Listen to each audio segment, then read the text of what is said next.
both in our experience, in our thinking process, we really have lost touch with the living world. The story is that young Henry Ford visits one of these first plants, and he says, now I know how to build a Model T, my first car. So what you have is the disassembly of the organic and then the assembly of the mechanical.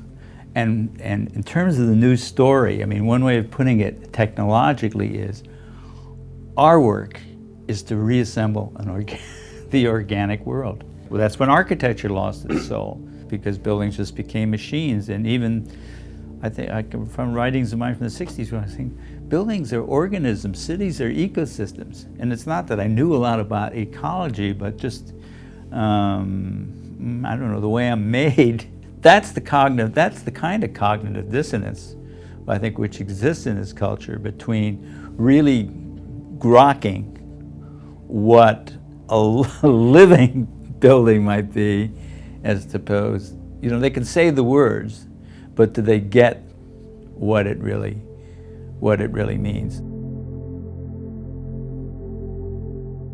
Willpower, I think soul power might do it, but mental willpower, even though we have to use it, you're using it, every minute, I'm using it every minute, but that alone doesn't guarantee it.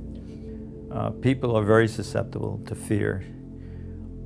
Hopefully, they're very susceptible to hope, and they're also hardworking enough, and they care enough about their families and their future that they see that we're going to have to make these changes. I don't know if you could have predicted 5 or 8 years ago that LEED would get as wide as acceptance as it has. So you're standing on the shoulders of a movement that already has the credibility.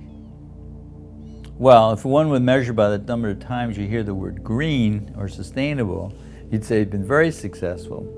But whether it's really represented, truly represents a shift, it sort of implies we need to recreate the organic in our mechanical world. So I think you're already on the right track about that. Living building, I think, is a pretty powerful metaphor.